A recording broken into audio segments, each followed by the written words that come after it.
Eh bien, bonjour Benoît, Bonjour Dylan. bienvenue sur ce podcast à destination d'enseignants, d'étudiants et de tout professionnel qui s'intéresse de près ou de loin à la démarche réflexive. Et aujourd'hui, un sujet qui brûle beaucoup de lèvres et qui fait couler beaucoup d'encre, la mise en place de l'approche par compétences au sein des universités. Mais avant de rentrer dans le vif du sujet, est-ce que vous pourriez vous présenter? Qui est Benoît? Benoît est ingénieur à la base en électronique et docteur en traitement du signal. Je suis enseignant-chercheur à l'ENSET, qui est une école d'ingénieurs à Toulouse, qui fait partie de l'Institut national polytechnique de Toulouse. J'exerce ce métier-là depuis 1999 exactement. Et depuis une dizaine d'années, je m'occupe de pédagogie universitaire. Donc j'ai été conseiller pédagogique à l'Institut national polytechnique de Toulouse en 2014. Et depuis ce temps-là, cette époque-là, je me suis spécialisé sur le champ de l'approche par compétences. Et depuis une dizaine d'années, j'accompagne les équipes pédagogiques dans les universités et dans les écoles d'ingénieurs pour mettre en place ce type de projet. C'est super intéressant. Ça veut dire qu'à la base, vous venez des sciences dures et vous avez basculé du côté obscur. Qu'est-ce qu'il y a? C'est toujours intéressant. Qu'est-ce qui s'est passé pour passer des sciences dures aux sciences humaines? Euh, alors en fait, je pense que je suis allé dans l'enseignement supérieur juste pour l'enseignement en fait. À la base, quand j'étais ingénieur, je voulais déjà enseigner et donc du coup finalement au lieu de m'engager dans une carrière d'enseignant dans le scolaire. Finalement, j'ai décidé de poursuivre mes études après mon diplôme d'ingénieur, faire la thèse et de me dire j'enseignerai dans l'enseignement supérieur. Et bon gré mal gré, j'ai mené ma barque comme ça, sans être vraiment ultra motivé par ce que j'étais en train de faire. J'étais essentiellement motivé par le fait d'enseigner, ça oui. Par contre, ma recherche sur les systèmes de télécommunication me passionnait pas vraiment, voire pas du tout, mais bon, je le prenais comme un métier tout à fait alimentaire, on va dire. Et puis quand l'opportunité avec bon aussi puisque vous avez commencé à parler de réflexivité avec l'envie, voilà, et étant toujours quand même réflexif sur mes pratiques, toujours à me poser des questions sur comment mieux enseigner, qu'est-ce que ça veut dire bien enseigner, et un développement pédagogique jusque là pendant très longtemps très empirique. Très empirique et je n'ai eu mes premiers ateliers de pédagogie qu'en 2013, soit 14 ans après mon début de carrière, ce qui est hallucinant à l'heure actuelle, je trouve. Et ce n'est et en fait, en 2014, il y a eu ces opportunités de devenir conseiller pédagogique avec la formation adossée à ça, enfin une formation par des pairs plus expérimentés. Et je me suis dit, mais c'est ça, voilà, c'est ce que je veux faire, c'est ce que je veux faire pour tout le reste d'années de travail qui me reste. Je veux faire ça parce que c'est ça tellement important de parler du développement professionnel enseignant que voilà. Et puis je me suis vraiment investi là-dedans. Ça me plaît, si bien que maintenant je change aussi d'activité de recherche pour aller dans un laboratoire de sciences humaines. Donc voilà. Et puis voilà, j'ai trouvé mon ikigai, comme on dit. Voilà, cette intersection entre ce que j'aime faire, ce pourquoi je pense avoir un certain talent, ce dont la société a besoin, ce pourquoi je peux percevoir un salaire. Donc voilà, je suis bien à ma place là. Je suis bien. Oui. Vous évoluez dans votre zone de génie. C'est ça, j'essaie. Mais c'est vraiment génial. Alors, j'ai pris la chose avec un peu de sarcasme parce que, et là, vous allez me dire si vous êtes d'accord, j'ai souvent pressenti une forme de cloisonnement disciplinaire. Et ce qui est très bien, c'est de pouvoir montrer en fait que certaines personnes, ou même peut-être que tout le monde, est capable de passer d'un domaine à un autre, d'un champ disciplinaire à un autre, et que finalement, ce qui compte, c'est l'intérêt et l'énergie qu'on a envie de mettre dedans. C'est en tout cas, en tout cas, moi, ça m'a ouvert vraiment de nouvelles perspectives et je me rends compte en tout cas que que euh, mon nouveau métier me passionne, quoi. Et avec la motivation intrinsèque, je soulève des montagnes, quoi. Enfin, ça manque peut-être de modestie, mais en tout cas, c'est authentique. J'ai l'impression vraiment d'abattre un travail, de faire des choses meaningful, comme on dit en anglais, qui font sens pour moi, qui font sens, en tout cas, j'espère, pour les personnes que j'accompagne, et c'est sans commune mesure avec ce que j'avais vécu précédemment. Donc, je dirais, en soi, c'est intéressant de se frotter à d'autres disciplines.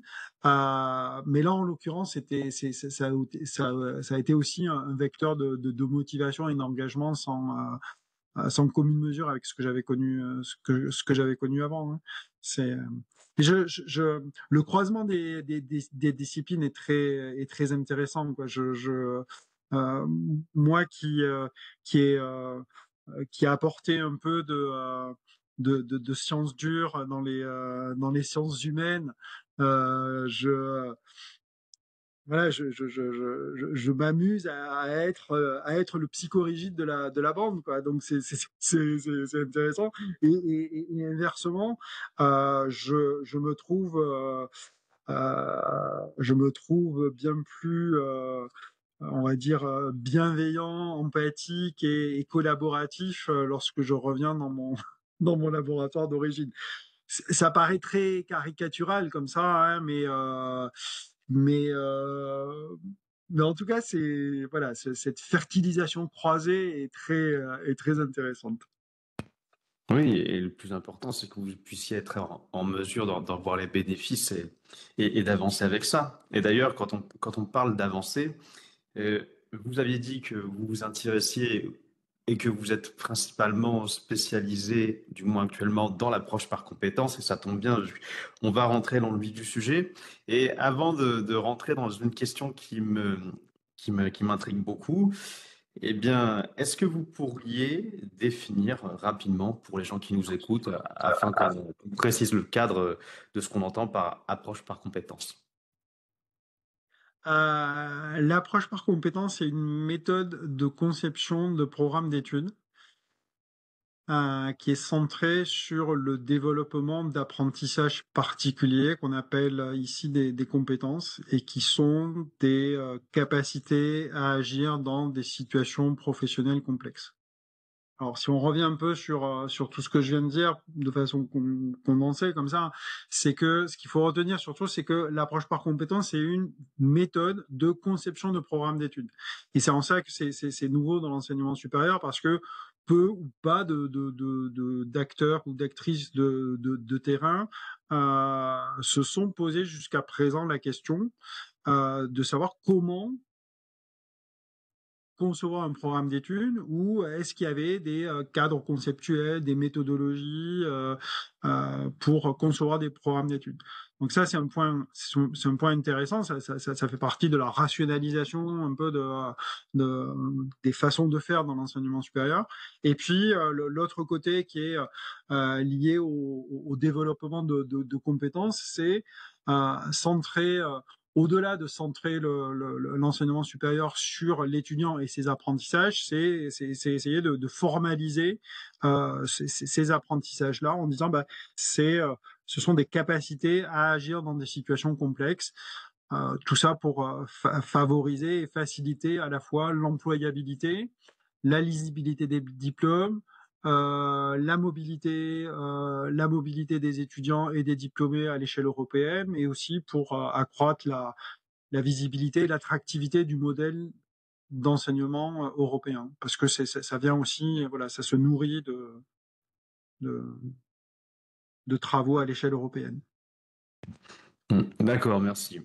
Et pour donner encore un peu plus d'éléments de contexte, donc, si ce modèle d'approche par compétences est en train d'être diffusé dans les différentes formations des universités, alors septembre 2021 pour les IUT et si je ne me trompe pas, c'est premier semestre 2026 pour les autres UFR. Je sais, j'ai plus trop la date en tête pour les autres UFR. C'est quelque chose qui date déjà de pas mal de temps, euh, puisque bah, j'ai commencé les accompagnements il y a une dizaine d'années, donc voilà, en tout cas pas mal dans les écoles d'ingénieurs, mais je pense que en fait on passe par différents niveau de prescription de l'APC au niveau de l'HCERS pour les universités, au niveau de la CTI pour les écoles d'ingénieurs. Donc ces organismes-là sont des organismes d'accréditation qui délivrent aux universités le droit, l'autorisation de délivrer des diplômes. Donc l'HCERS, c'est le Haut Conseil d'évaluation la recherche et de l'enseignement supérieur, et la CTI, c'est la commission des titres d'ingénieur. Et ces instances-là travaillent déjà depuis un certain nombre d'années sur cette question des compétences. Ce qu'on observe à l'heure actuelle, c'est que les prescriptions deviennent de plus en plus précises sur ce volet-là.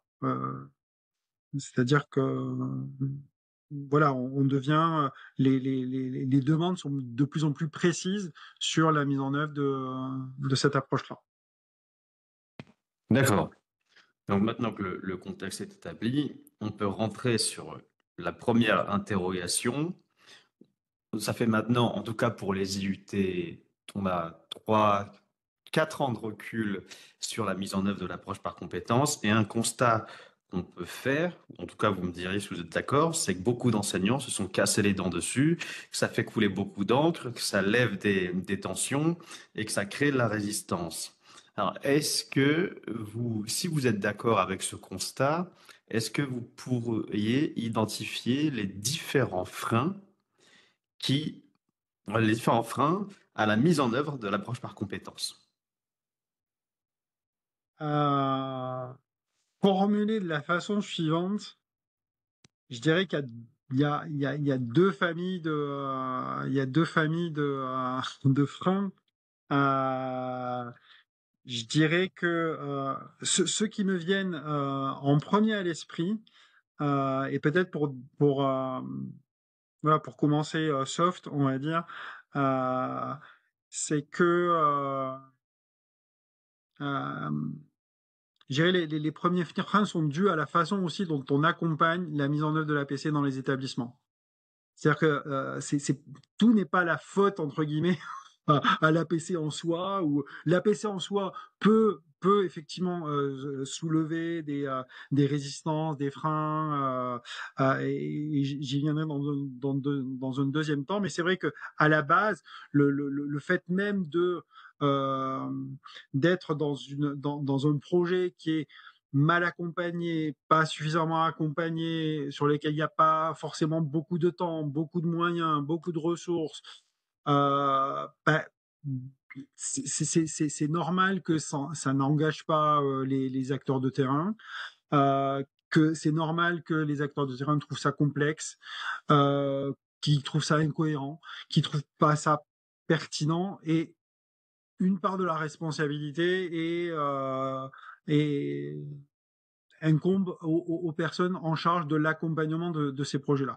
Maintenant, c'est vrai que l'APC en soi, dès qu'on arrive dans l'enseignement supérieur et qu'on dit à des enseignants-chercheurs de façon un peu abrupte parfois, on va vous apprendre à concevoir des programmes d'études, bah, y a un mécanisme, je dirais, naturel qui se met en place, qui dit: «Mais, déjà on vous a rien demandé et en plus, c'est moi qui suis le spécialiste des savoirs à enseigner, donc vous n'avez rien à me dire sur ce sujet-là».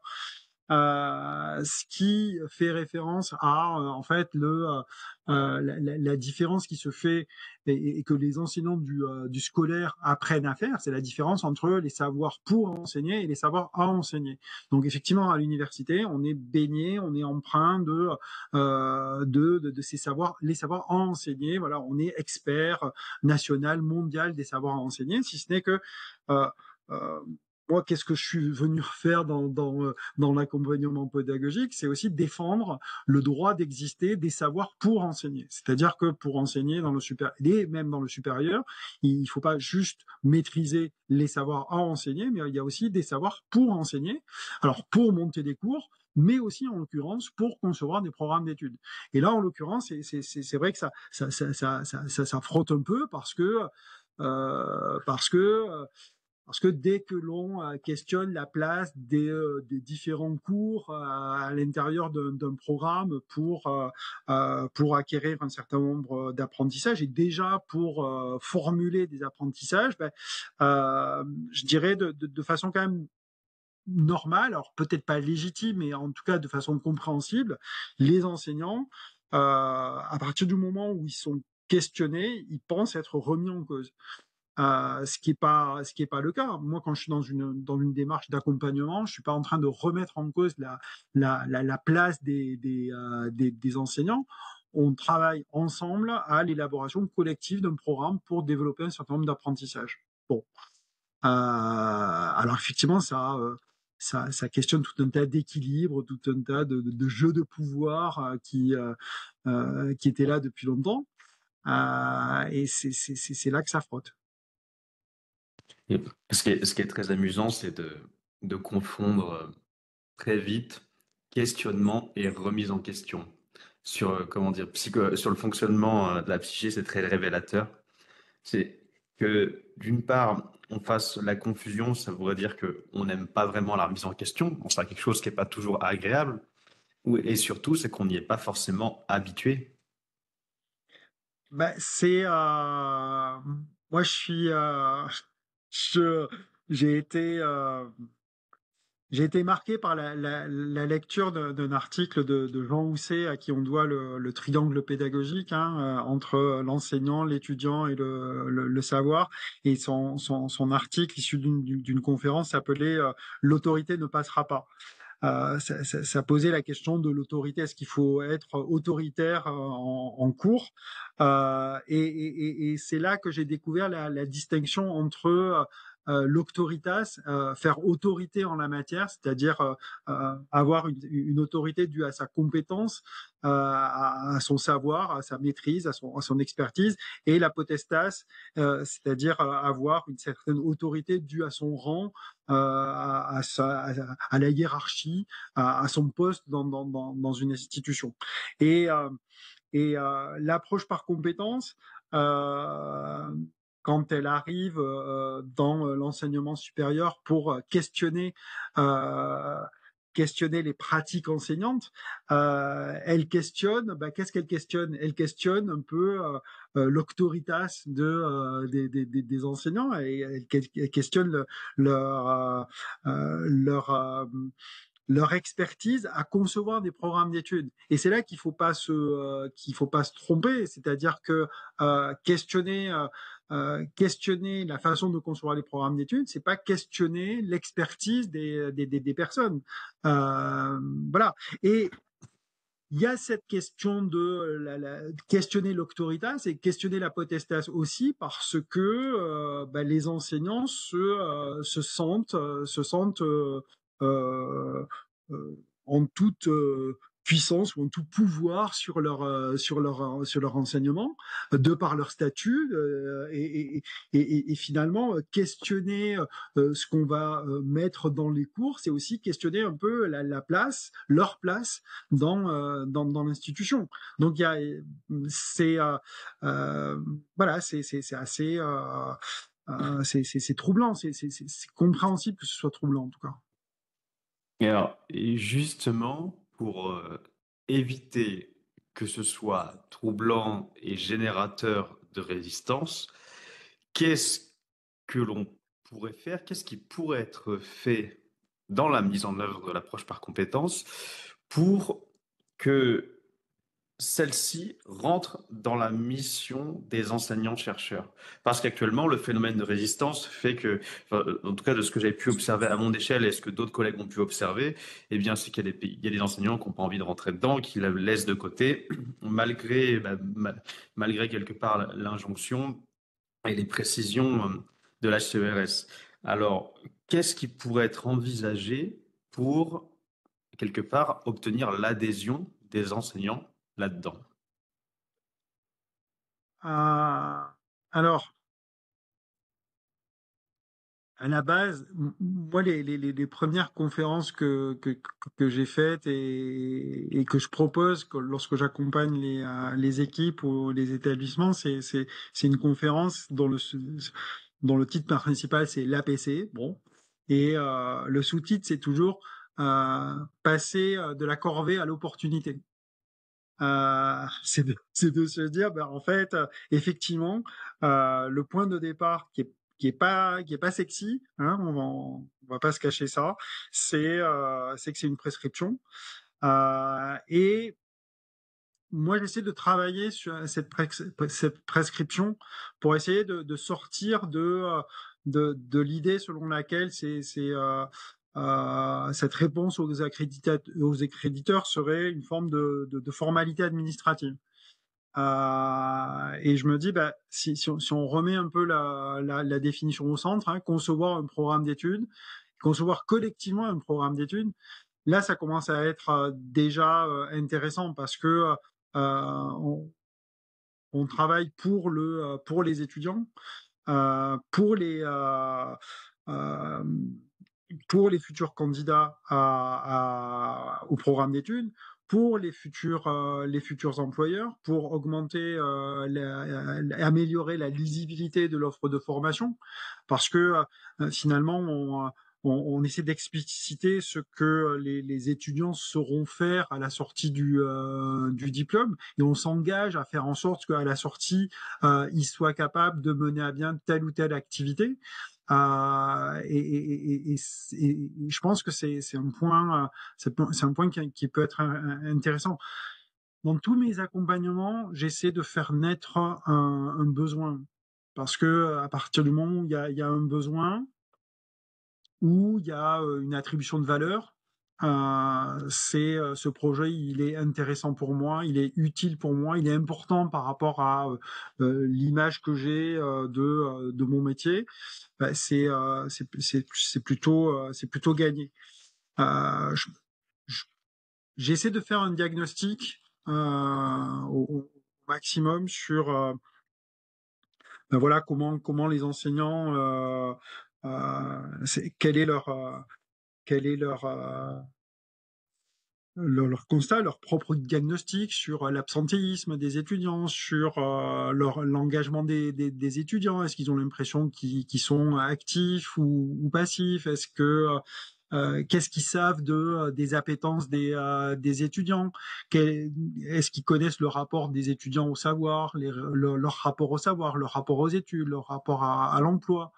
Euh, et, euh, et essayer de trouver comme ça des points d'accroche ou des points sur lesquels on pourrait travailler ensemble, parce que finalement l'APC globalement euh, permet de traiter tous ces points-là, quoi, en redonnant du sens, donnant ou redonner du sens aux études, en parlant davantage des apprentissages plutôt que des contenus.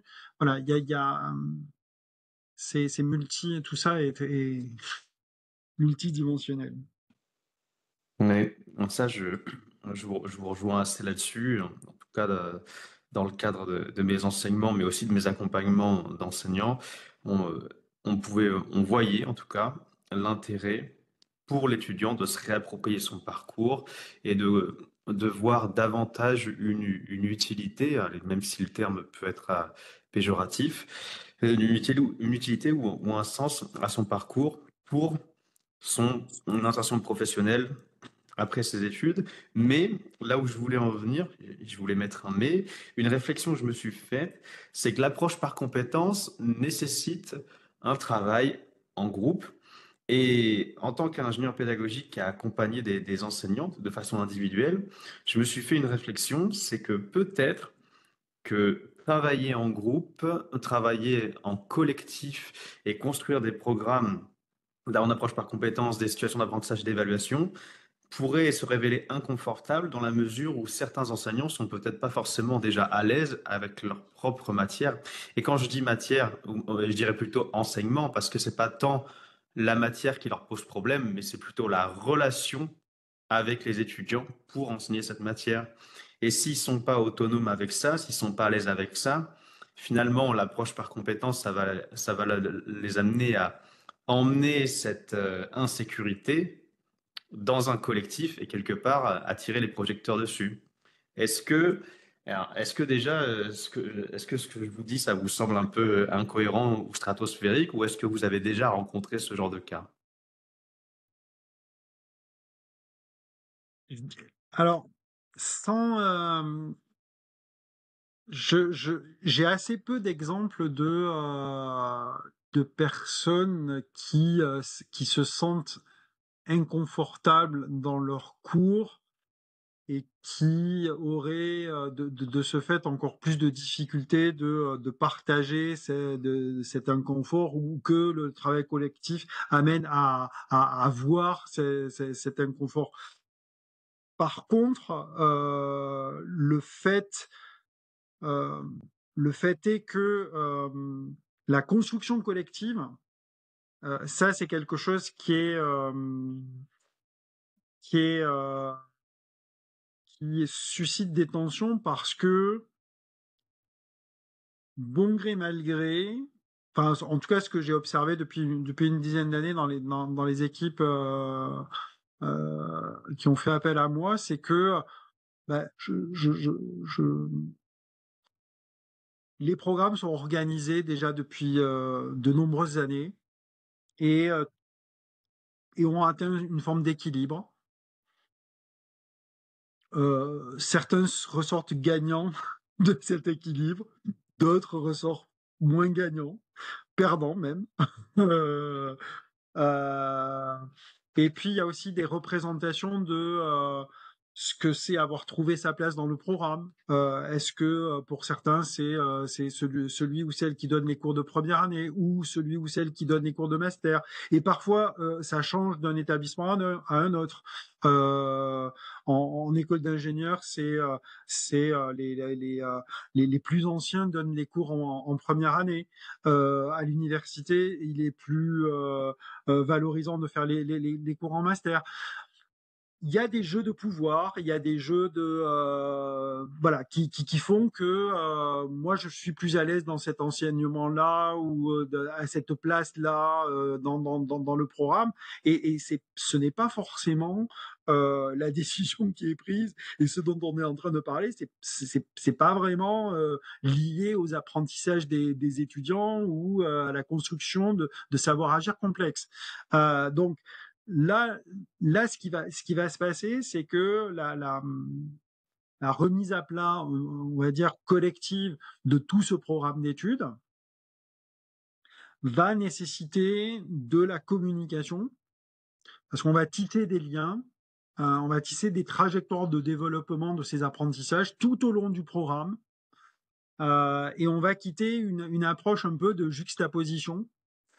Et donc, finalement, les équilibres qui avaient été trouvés, bon gré mal gré, dans ces programmes, vont être encore une fois questionnés. Et vous avez bien vu que je faisais le, le lien assez naturel entre questionné et remis en cause. Et, et finalement, euh, voilà, dans les APC, il y a, on va développer ce qu'on appelle des SAE, des situations d'apprentissage et d'évaluation. Et on va donner beaucoup de place. En tout cas, ces dispositifs-là sont importants parce que c'est les dispositifs dans lesquels on va acquérir et valider l'acquisition de compétences. Et comme le programme est articulé autour de l'acquisition des compétences, voilà, ça devient de fait des dispositifs importants dans l'architecture, dans le squelette, dans l'ossature du programme. Et ça va mettre en avant les enseignants, les enseignantes responsables de ces enseignements-là. Et donc de fait, les hiérarchies ou en tout cas les classes dans la lumière vont évoluer. Et ça, c'est plus ou moins bien perçu par les enseignants parce que certains vont se retrouver avec le projecteur dessus. Parfois, ils ne le veulent pas. D'autres auront moins de lumière et ça, ils ne le supportent pas non plus. Donc, voilà, il y a tout ça ce qui se passe dans les programmes d'études. Non, si je comprends bien, l'élément clé, c'est les jeux de pouvoir. Il faut orienter les jeux de pouvoir sur l'approche par compétences et notamment ces fameuses SAE. Et, mais j'ai envie d'être optimiste parce que dans les universités, il y a quand même quelque chose qu'on appelle les services universitaires de pédagogie. Bon, j'ai cru comprendre qu'ils ont rarement bonne presse, mais ils sont quand même l'acteur principal, un acteur désigné pour accompagner, euh, comment dire, méthodiquement, matériellement et aussi humainement les enseignants dans leur projet pédagogique et donc l'approche par compétences. Alors, étant donné que, étant donné que actuellement, si je devais dresser un constat, dans les universités, il y a un manque de personnel enseignant, un manque de moyens, un manque de ressources, un manque de temps. Est-ce que finalement, ces services universitaires de pédagogie n'auraient pas quelque part un boulevard pour aider réellement à cette mise en place de l'approche par compétences? Et quand je dis aider réellement, c'est pas forcément répondre à une commande politique ou politico-institutionnelle de dire on va transformer, on va rédiger les référentiels de compétences sans réellement faire de la PC derrière. Est-ce que finalement, cette approche par compétence, ce ne serait pas l'occasion pour les services de pédagogie universitaire, eh bien, d'accompagner réellement les enseignants dans ce travail-là? Oui, en théorie. Alors, quelqu'un qui vous dit oui en théorie, c'est que c'est en général non en pratique, malheureusement. Pourquoi je suis pas si. Alors, tout dépend de la légitimité qu'a le service d'accompagnement à la pédagogie dans l'institution. Légitimité, c'est au sens un peu de Weber, hein, où on va revenir sur la question de l'autorité. Hein. Est-ce que ce service de pédagogie a fait autorité en la matière? Est-ce qu'on lui donne cette autorité-là ou pas? Il y a tout un tas de services de pédagogie en France qui sont peuplés de gens extrêmement compétents, extrêmement capables. Mais, parce qu'il y a un mais, est-ce qu'on les a recrutés pour faire de l'APC? Est-ce qu'à la base, ils avaient des compétences pour faire de l'APC? Si je questionne, c'est une question rhétorique, hein, c'est que je m'aperçois que finalement, dans on parlait des représentations des enseignants, de qu'est-ce que je viens faire là et de quoi j'ai besoin et qu'est-ce qui fait que je suis légitime à la place que j'occupe, et on questionnait les savoirs renseignés, les savoirs pour enseigner. On a parfois le même questionnement avec les ingénieurs pédagogiques ou les conseillers pédagogiques. C'est que ce sont des personnels qui sont recrutés. Ils sont recrutés pourquoi par les établissements? Est-ce que c'est pour faire de la digitalisation? Est-ce que c'est pour faire des jeux sérieux? Est-ce que c'est pour faire du Moodle? Est-ce que c'est pour faire des capsules vidéo? Et eux-mêmes peuvent parfois se retrouver en tension quand on leur dit maintenant tu vas faire de la PC. Parce que la PC, c'est de l'ingénierie de formation, c'est quelque chose qui est un peu différent.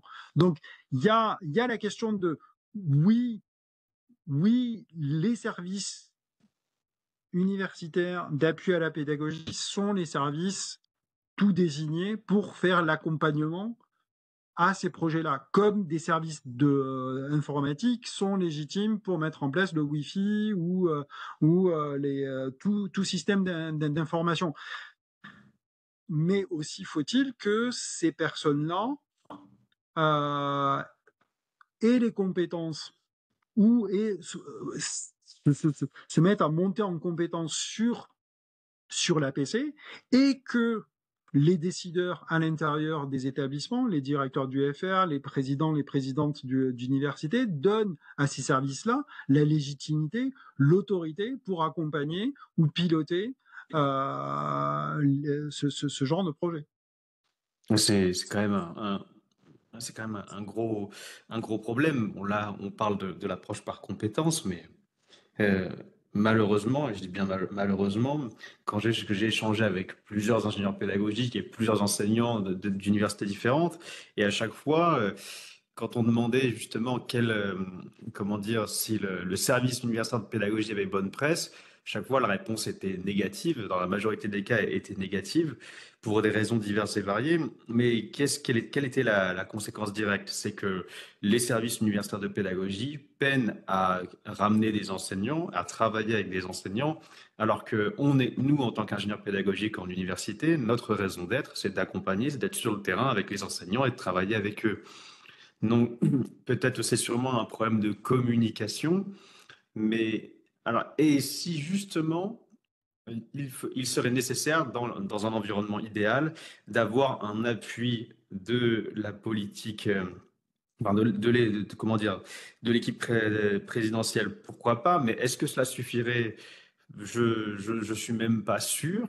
Qu'est-ce qui pourrait dans ce cas aider les services de pédagogie, les ingénieurs, conseillers pédagogiques, à accroître, développer, voire même tout simplement gagner une légitimité auprès du corps enseignant. Et quand je dis une légitimité, c'est d'être perçu et être reconnu pour ses compétences sur ce terrain vaste qu'est la pédagogie. On peut parler d'approche par compétences, mais on peut parler de d'autres sujets, l'hybridation, les pédagogies actives, etc., etc. Finalement, qu'est-ce qui pourrait, quelle attitude, quelle posture, quel comportement favoriserait, pardon, à la reconnaissance d'une légitimité des ingénieurs pédagogiques? Pendant, pendant longtemps, j'ai résumé la situation que vous venez de décrire par une citation de Voltaire qui dit on ne peut désirer ce qu'on ne connaît pas. Ça veut dire quoi? Ça veut dire que euh, les enseignants-chercheurs ne vont pas spontanément demander des ateliers sur l'alignement pédagogique. Ils ne vont pas faire de demandes d'ateliers sur le socio-constructivisme. Ils vont pas faire d'ateliers sur finalement ce qui constitue pour les ingépédas et les conseillers pédagogiques le socle, un certain socle de savoir, de savoir-faire ou ainsi de suite.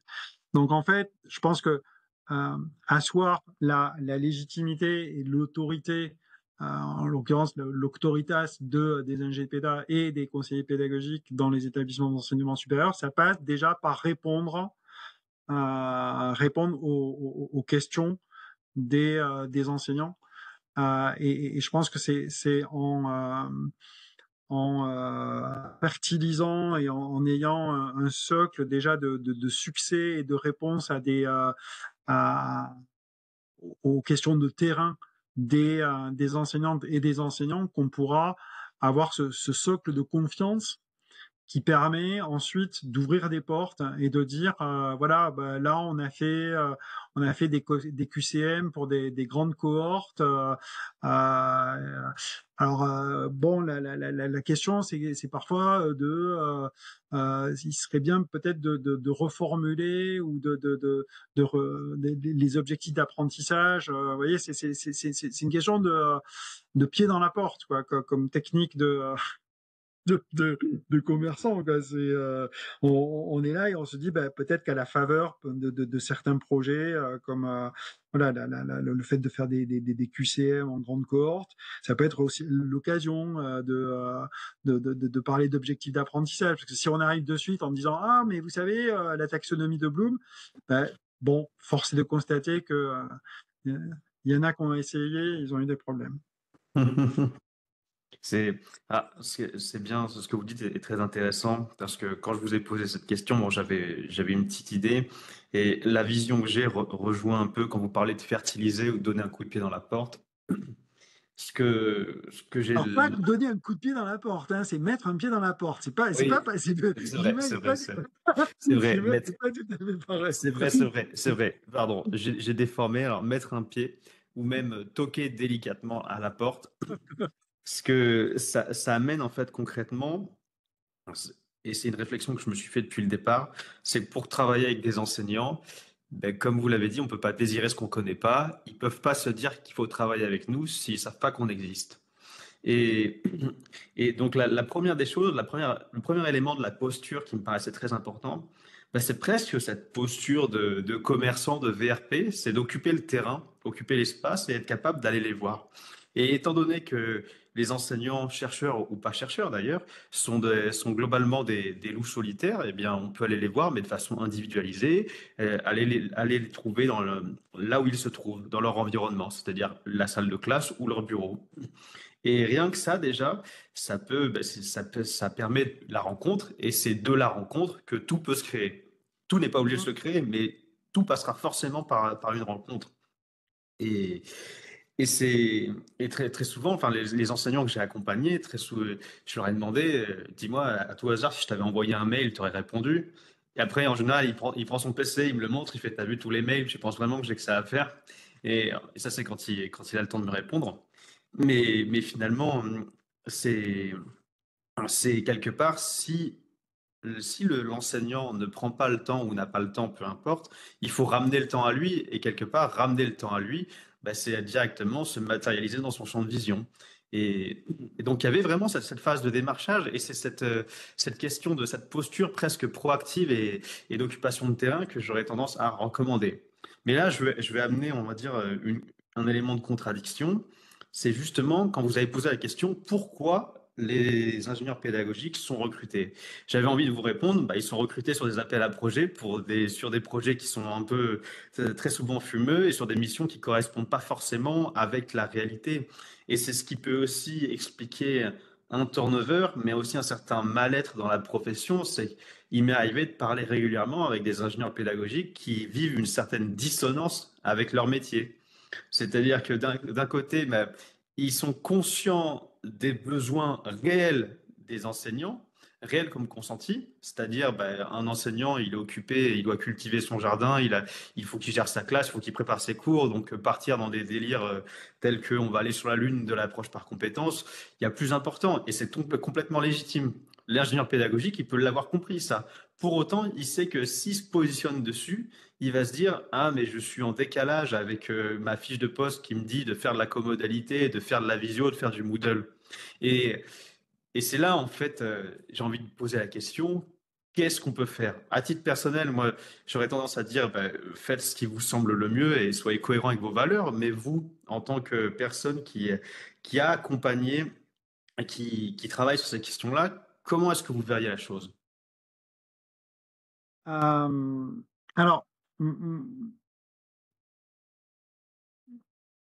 je suis un peu, je suis un peu mal à l'aise pour répondre à cette question-là parce que moi, je vis des situations privilégiées. C'est-à-dire que moi, je suis dans mon établissement, mais ce sont les établissements qui viennent me chercher. Et là, ben, vous comprenez que la situation, elle est complètement différente. On parlait on ne peut désirer quelque chose qu'on ne connaît pas. Ben, là, en l'occurrence, euh, passer le cap de l'identification d'un besoin et passer le cap de il va nous falloir quelqu'un pour répondre à ces questions-là et on va faire appel à quelqu'un. Du coup, je dirais que j'arrive dans des situations qui sont assez confortables par rapport à ça, parce que finalement, il y a quelque part un besoin qui est identifié, et aussi un point qui est super, qui est super important et qui est très facilitant pour moi, c'est le cap de se dire, je ne vais pas y arriver seul, il me faut un support et un support d'un expert. Et là, là, en fait, tout ce que j'ai dit précédemment sur l'auctoritas, la légitimité, tout ça, voilà, je suis, voilà, j'arrive dans un contexte qui est assez favorable. Et donc, si j'essaie de revenir sur la question des ingénieurs et des ingénieurs pédagogiques dans leur service d'accompagnement, dans leur établissement, je dirais que ce qu'il est nécessaire, selon moi, de cultiver, c'est le leadership d'accompagnement. Le leadership d'accompagnement, c'est pas simplement avoir du leadership en pédagogie, c'est-à-dire cultiver ses compétences en pédagogie ou en pédagogie universitaire, mais c'est aussi aborder sa place dans l'établissement en cultivant le leadership. Le leadership, c'est quoi? C'est cette faculté à inspirer les personnes avec lesquelles on travaille, à avoir voilà, c'est pas simple, c'est quelque chose qui va au-delà au-delà de l'expertise. Et donc, c'est aussi un travail collectif au niveau du service de euh, travailler d'abord sur les besoins identifiés et conscientisés et explicités des enseignants et des enseignantes et donner à voir ce qui a été fait pour essayer comme ça de gagner à la fois en notoriété, en crédibilité, en visibilité. Et ça, c'est ce qui constitue un socle intéressant pour l'avenir, quoi, pour assurer voilà ce leadership d'accompagnement. C'est quelque chose qu'on avait écrit il y a peut-être 8 ans, quelque chose comme ça, avec le réseau des accompagnateurs pédagogiques sur la place toulousaine. Ce triptyque-là, avec la crédibilité, la visibilité, les compétences, essayer de travailler tout ça pour devenir comme les services les services informatiques, quoi. Je veux dire, il y a 30-40 ans, vous aviez des personnes qui faisaient de l'informatique un peu à droite, à gauche, dans les différents services. Et à un moment donné, on s'est dit, non, mais il faut prendre tout ça à bras le corps et que ça soit un service à part entière et avec des compétences adossées à ça. Voilà, tout ça est en construction. Il y a beaucoup plus de services de pédagogie qu'avant, mais c'est pas encore suffisamment stable parce qu'il y a encore beaucoup de turnover. Et voilà, je pense qu'il faut prendre à bras le corps cette question aussi de montrer notre utilité et notre contribution Aux besoins réels des enseignants. C'est ça. C'est ça, c'est vraiment quelque chose, oui, dans lequel moi je me retrouve personnellement. Et d'ailleurs, si au fil de mes expériences, certains enseignants ont été ouverts pour monter des équipes, pour partir en approche par compétences, j'ai une équipe à la faculté de langue La Rochelle en tête, c'est justement parce que au préalable, il y a eu des accompagnements individuels, il y a eu aussi des enseignements, enfin que j'avais fait là-bas. C'est-à-dire qu'en fait, quelque part, aux yeux de l'être humain qui est l'enseignant, il voit que l'autre, l'ingénieur pédagogique, vient mettre les mains dans le cambouis avec lui, vient essayer de faire avancer les choses avec lui, que c'est pas forcément un mec qui vient l'emmerder ou lui dire comment faire son boulot. Non, il va juste essayer de faire en sorte de faire marcher la locomotive avec lui, en allant au charbon avec lui. Et ça, mine de rien, ça aide beaucoup. Et peut-être que ça aide vraiment, enfin, ça permet de développer une forme de leadership. Pourquoi?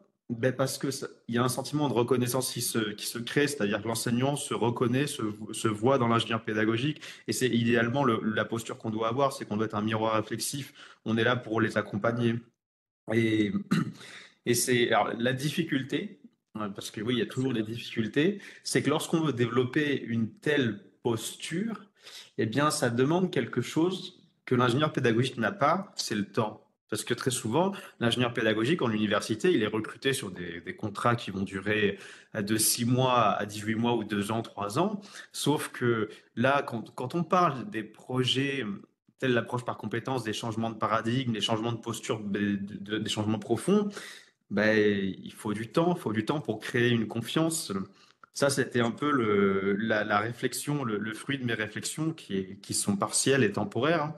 C'était de me dire, ben, avant de faire de l'approche par compétences, il faut préparer il faut préparer l'être humain. C'est-à-dire, il faudrait que faire développer sa maturité de sorte à ce que l'approche par compétence soit pas loin de la zone proximale de développement. Si l'approche par compétence est trop loin, ben, on va juste le frustrer, on va lui donner des raisons finalement de se braquer et d'être encore plus résistant.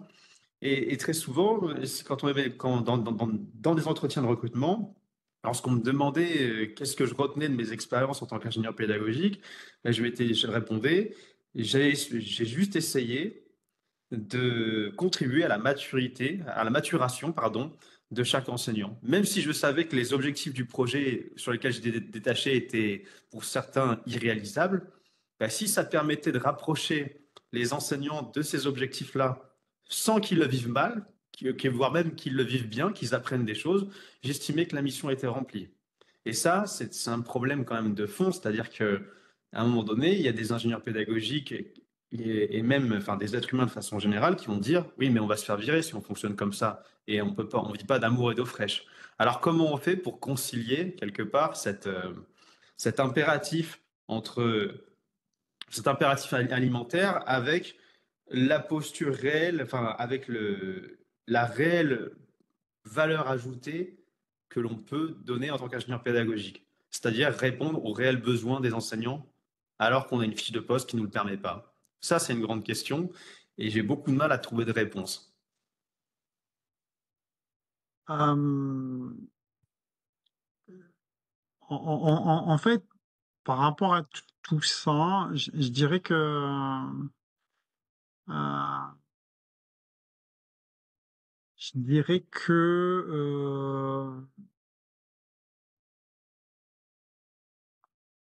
le mot qu'il y a derrière, je trouve, c'est contractualisation. Quel est le contrat d'accompagnement, le contrat d'accompagnement entre les ingénieurs pédagogiques et les enseignants-chercheurs. Quelle est notre relation et quelle est notre relation d'accompagnement. Et par rapport à cette relation d'accompagnement, je dirais que une partie de l'accompagnement, c'est aussi euh, c'est cette idée de contrat. Qu'est-ce qu'on va faire ensemble et et quelles sont les ressources que je peux mettre pour atteindre l'objectif qu'on a contractualisé, qu'on a essayé d'expliciter ensemble. Et à partir de là, c'est là que, en fonction des appétences de chacun, on peut travailler ensemble.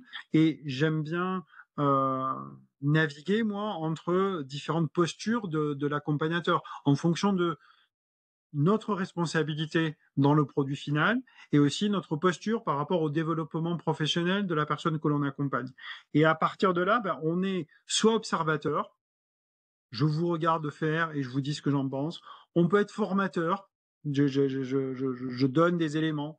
On peut on peut travailler ensemble. Je peux faire à votre place à certains moments. Et en fait, nous on avait, moi on m'a donné un tableau comme ça des postures du conseiller pédagogique. Et je me vois, moi, naviguer entre ces différentes postures en fonction de la relation que j'ai avec la personne que j'accompagne, avec le temps qu'il ou elle peut y mettre et le temps que je peux, moi, y mettre par rapport aux objectifs qu'on se donne en commun. Parce que, en Mhm. fait, il y a la question, euh, voilà, euh, qu'est-ce qu'on veut faire? Moi j'ai toujours mon triptyque, il faut que je le sorte, hein, ce triptyque, parce que sinon je vais être frustré, mais je sais, je veux, je peux. Voilà, c'est en fait la base lorsqu'il s'agit d'un accompagnement, il me semble, c'est est-ce que je sais faire ce sur quoi on me sollicite. Voilà, par exemple sur la PC. Est-ce que je sais, est-ce que je connais la PC pour pouvoir accompagner la PC. Et puis par rapport à ça, qu'est-ce que je veux faire dans cet accompagnement de la PC et qu'est-ce que je peux faire par rapport à l'accompagnement de la PC. Et ça pourrait être déjà des questions un peu boussole pour les conseillers, les ingénieurs dans le service d'appui à la pédagogie, ne serait-ce aussi que pour négocier ou renégocier leur mission vis-à-vis de leur hiérarchie. C'est-à-dire, voilà, est-ce que j'ai les compétences nécessaires pour le faire? Est-ce que je veux le faire par rapport à l'évolution de mes missions? Et est-ce que le temps de travail que j'ai par rapport à mes autres missions me permet de le faire. Mhm. Et là, on rentre précisément sur l'opportunité d'une comment dire, d'une analyse de pratique, de la pratique professionnelle des ingénieurs pédagogiques, quelque chose que je n'ai pas encore vu. Alors j'ai entendu une ou deux formations qui ont expérimentales qui ont eu lieu, je crois que c'était sur Marseille, ex-Marseille, il n'y a pas longtemps, en septembre, je crois, septembre ou octobre 2024. Mais sinon, j'ai l'impression, et peut-être à tort, que ce moment, ces temps réflexifs sur la pratique professionnelle de l'accompagnateur pédagogique, elle est quasiment inexistante. Alors que le paradoxe, on va demander justement aux enseignants d'être réflexifs, de prendre du temps, sans le prendre forcément pour nous-mêmes. Et c'était la question que je voulais aborder avec vous. Est-ce que vous ne verriez pas un intérêt justement à mettre, enfin, l'intérêt ou l'opportunité de la mise en place d'une formation ou en tout cas de l'analyse de pratiques professionnelles de ces personnes, de ce personnel, ingénieur, conseiller pédagogique, et que ce temps d'analyse de pratique, ce temps réflexif, permettrait justement de mieux identifier et de cibler les évolutions des missions et des différents besoins au fil du temps, et de rendre quelque part l'ingénieur pédagogique plus flexible ou plus, comment dire, plus compétent dans l'adoption des différentes postures que vous avez citées. Je ne sais pas si ma question est claire, je la reformulerai s'il faut. Euh, je dirais que ce qui est soulevé là, ce que vous soulevez, par rapport aux pratiques réflexives des conseillers, des ingénieurs pédagogiques, euh, qui demandent aux enseignants d'être réflexifs alors que eux-mêmes, on pourrait questionner eux-mêmes leur propre réflexivité. Bah, c'est exactement lorsque les enseignants demandent à leurs étudiants d'être réflexifs et on peut se poser la question de est-ce que est-ce que vous avez déjà vu un portfolio d'un enseignant? C'est donc, Ouais. donc, Pour éviter de tomber dans ce piège-là, je leur ai montré le mien et j'ai dû en faire un, mais parce que, à titre personnel, en tout cas, c'était ma posture d'enseignant, c'était de dire que je me voyais mal demander quelque chose à quelqu'un sans me sans me l'imposer à moi-même, parce que étant donné que j'ai vraiment un tempérament de mauvais élève, je vois pas l'intérêt de faire quelque chose. Enfin, si je vois pas l'intérêt de faire quelque chose, je vais pas le faire. Et je me dis, si les étudiants sont un minimum, comment dire, intelligents, ils vont pas me suivre bêtement parce que je leur demande. Il va falloir comment dire, il va falloir négocier, il va falloir en fait avancer des arguments, mais aussi se mettre en avant et se mettre en péril. Et, et je me dis que finalement, le raisonnement que vous avez eu entre enseignants et étudiants, il pourrait être la même chose, on peut le retrouver en fait entre ingénieurs pédagogiques et enseignants. Comme cet enseignant qui vont dire, OK, vous voulez m'apprendre à enseigner, mais est-ce que vous êtes déjà mis dans une salle de classe? Est-ce que vous avez déjà géré des étudiants? Est-ce que vous savez ce que c'est que d'être face à 400 gamins et de devoir pitcher pendant une heure? Et là, malheureusement, quand je vois le peu d'ingénieurs pédagogiques qui font de l'accompagnement en classe, un peu tels les conseillers pédagogiques qu'on pouvait voir dans le premier degré qui participaient en fait, qui faisaient parfois de la co-animation, je me dis, bah là oui, en effet, et ça c'est une résistance qui est légitime, parce que Et c'est ce qui fait que dans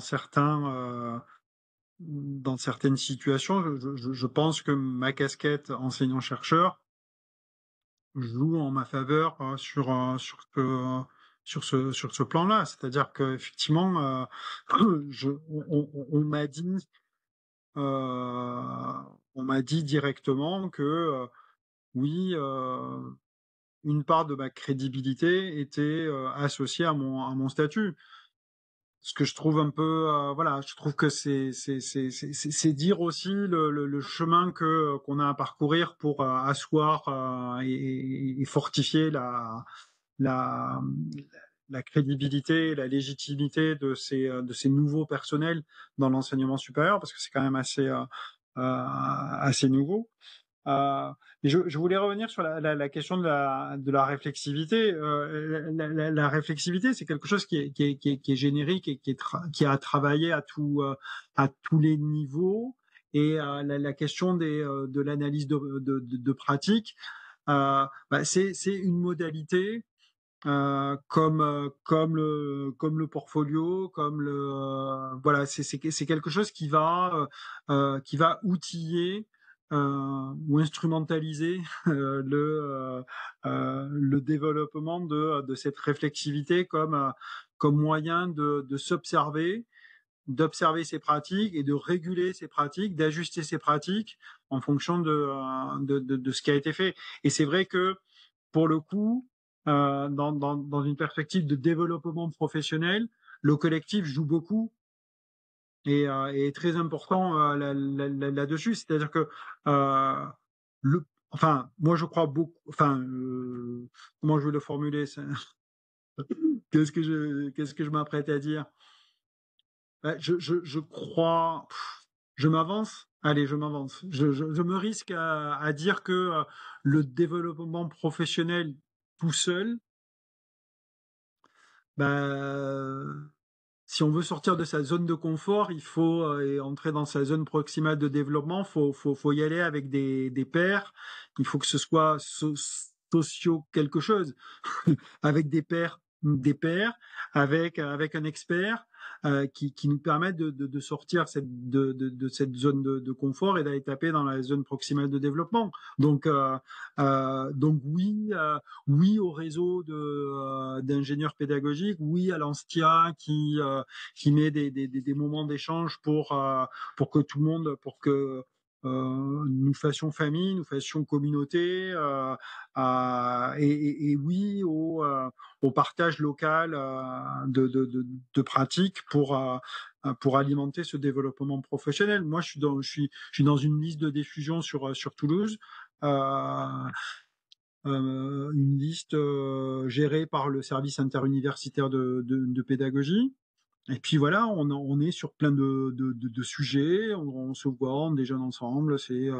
Voilà, c'est assez informel, mais c'est un réseau d'entraide qui est déjà, voilà, je le formule comme ça, vous voyez, spontanément un réseau d'entraide et qui est finalement assez réconfortant parce qu'on se dit on est là pour les uns pour les autres et et pour le coup, je quitte un peu les rives de la réflexivité, mais c'est aussi un élément qui me semble important pour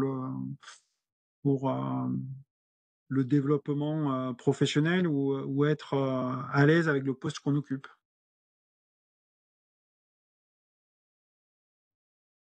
J'ai pas de son, là. ah oui, oui, pardon. Si je devais résumer ce que vous venez de dire, euh, le plus important, ça serait pour gagner en confiance et en confort dans ses missions et sur son poste, il faudrait aller voir les autres, voir ses pairs, aller à la rencontre, échanger, partager, diffuser. Moi, en tout cas, on m'a construit comme ça en tant que conseiller pédagogique, c'est-à-dire que quand j'ai été formé par des pairs plus expérimentés qui venaient de Grenoble, ils ont mis un point d'honneur à à nous former à ça, à nous sensibiliser à la force du réseau, à la force du groupe. Et c'est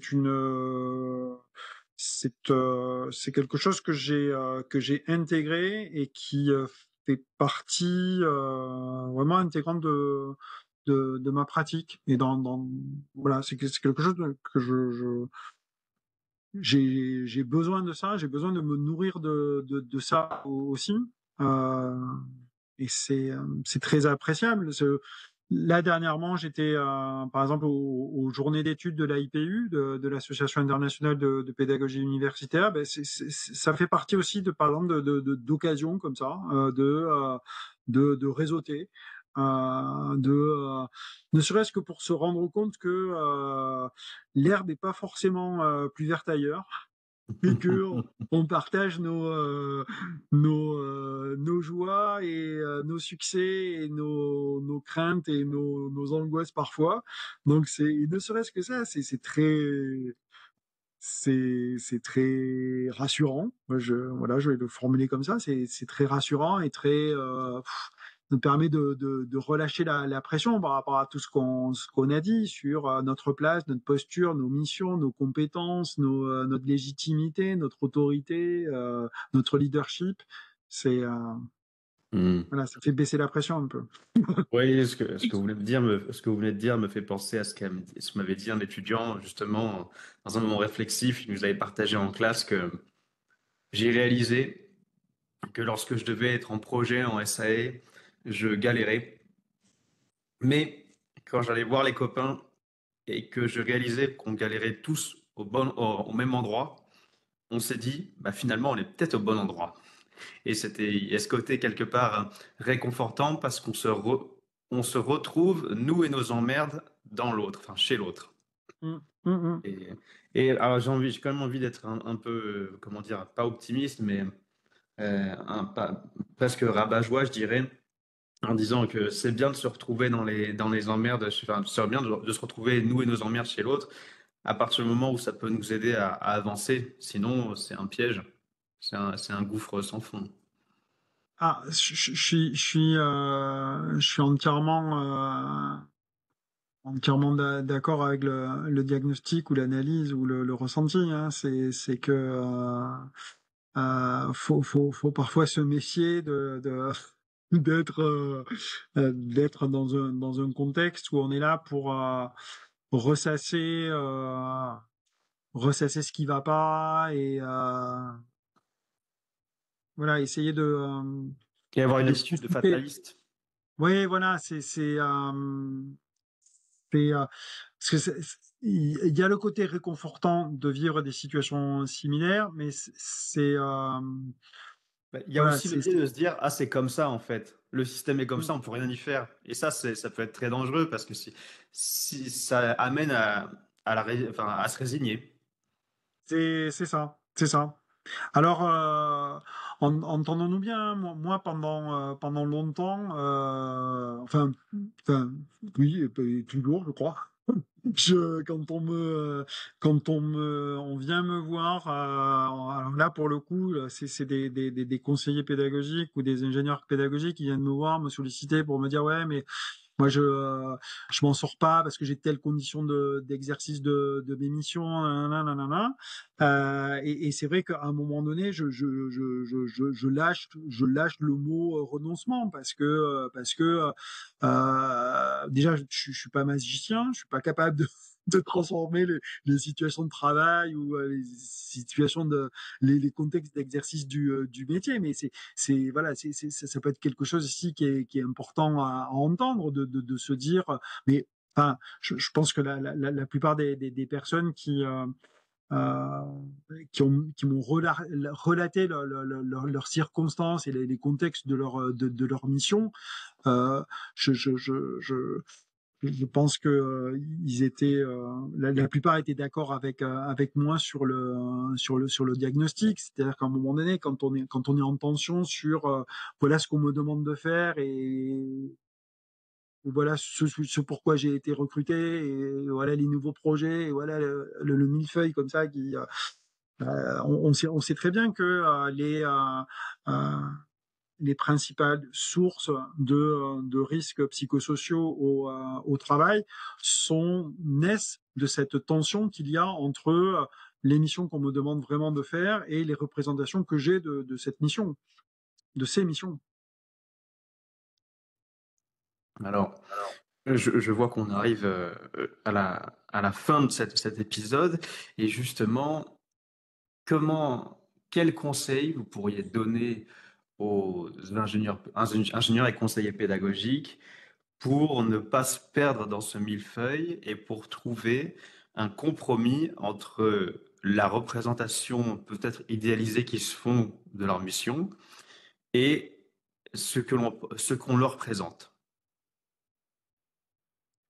Euh, Il y a deux mots qui reviennent, mais de façon récurrente dans ma pratique professionnelle. Et je sais pas si je vous les ai déjà donnés, hein, mais c'est explicitation et contractualisation. La C'est contractualisation, oui. c'est parce que parce qu'en fait je pense que beaucoup d'incompréhension, beaucoup de tensions naissent du fait que naissent pour moi de l'implicite ou des fonctionnements tacites ou parfois nourris de d'ignorance ou de méconnaissance des sujets. C'est pour ça que quand je fais le triptyque, je sais, je veux, je peux, il est important de le prendre dans ce sens-là. C'est-à-dire qu'en fait, les commanditaires qui viennent vous voir pour mettre en place de l'APC, il faut vérifier un peu avec eux qu'ils ou elles savent de quoi ils parlent en termes d'APC. Est-ce qu'ils savent en quoi ça consiste? Quelle est l'ampleur du projet? Parce que s'il n'y a pas ça, le je veux est mal foutu, est mal fichu, est mal dimensionné. Comment on peut dégager des objectifs de projet si on ne sait pas en quoi ça consiste? Cela va sans dire, mais ça va mieux en le disant. Et ce n'est que lorsque on connaît suffisamment le sujet qu'on peut dégager des objectifs de projet et des livrables qui sont pas trop déconnants, passez-moi l'expression. Et par rapport à ça, on va pouvoir y adosser consciemment et de façon un peu intelligente les moyens, les ressources financières, matérielles, RH qui vont bien pour faire le travail qui est demandé. Parce que sinon, on voit bien que c'est pas possible. Donc ça passe par voilà cette phase d'explicitation en l'occurrence sur les projets d'approche par compétences, en quoi ça consiste. Est-ce que vous savez bien quels sont les livrables et quand est-ce qu'il faut donner ces livrables et quels sont les temps raisonnables de production de ces livrables. Parce que tant qu'on ne sait pas ça, ben finalement, on se retrouve avec, moi j'ai des personnes qui viennent, des présidents d'université ou autres, qui viennent me voir en me disant: ah, monsieur Escrig, on a à rendre notre dossier d'accréditation dans 3 mois, vous ne devriez pas passer pour qu'on fasse ça? Je dis: mais sérieusement? Sérieusement? Mais voilà, euh, voilà, c'est contractualisation et explicitation de ce qu'il y a à faire. Je sais, je veux, je peux. Déjà, cultivons des connaissances, un socle de connaissances minimales sur c'est quoi l'APC et c'est quoi un projet d'APC pour qu'on puisse définir des objectifs qui tiennent la route et y adosser les ressources nécessaires pour y arriver. Hmm. J'ai l'impression qu'on en revient à ce que vous avez dit au tout début de ce podcast. On ne peut pas désirer ce qu'on ne connaît pas. Ben, c'est ça, c'est Ouais. ça. C'est pour ça, c'est pour ça que parfois c'est un peu, ça part un peu dans tous les sens parce que on en revient à ce qu'on disait au début, la prescription de l'accréditation et alors du coup cette perception que l'APC c'est une sorte de formalité administrative. Je l'ai entendu pas plus tard que lundi dernier. Voilà que c'était voilà, une sorte de formalité administrative, c'est remplir des tableaux Excel. Alors Si c'est remplir des tableaux Excel, il est urgent de ne pas s'en préoccuper. Oui, oui. Oui, ça me rassure parce que quand moi j'ai eu des problèmes similaires avec les étudiants quand on parle de démarche réflexive, parce que la démarche portfolio c'est devenu obligatoire dans les IUT, il faut l'enseigner. Et les étudiants qui sont quand même très intelligents se sont dit, mais pourquoi s'emmerder avec des tableaux en plus à remplir? Et je leur ai dit, bah oui, mais si c'est un tableau à remplir, si les enseignants vous présentent cette matière comme un tableau à remplir, oui, boycottez-la et vous aurez raison de le faire. Parce que c'est pas du tout les enjeux. On peut faire des trucs tellement plus fun que ça. Donc oui, c'est explicitation et contractualisation. Super, on va retenir ces deux mots. J'ai l'habitude de laisser les invités conclure le podcast par ce qu'ils veulent. C'est à eux je leur laisse le mot de la fin, donc je vais pas déroger à la tradition et je vais vous laisser le mot de la fin. Euh, Bah, écoutez, ça va être très personnel, parce que par rapport à tout ce qu'on a dit, tout au cours de cet atelier, enfin cet atelier, dont ce podcast, euh, un mot qui me vient, c'est l'autocompassion. Euh, voilà, on est dans des systèmes qui sont un peu malmenés quand même. On est sur des projets qui soulèvent des tensions. On est sur des métiers qui sont pas encore tout à fait stabilisés. Voilà. Et en même temps, on est animé par le feu quand même, par quelque chose qui nous porte, qui nous dit que on œuvre pour les étudiants, pour la société, on a des idéaux comme ça soyons déjà indulgents avec nous-mêmes, ne nous mettons pas trop la pression, euh, soyons bienveillants avec nous-mêmes et pratiquons l'autocompassion parce que voilà, c'est en tout cas ce qui va nous permettre de vivre et de survivre parfois dans les eaux dans les eaux un peu incertaines de l'enseignement supérieur français. Merci beaucoup, Benoît.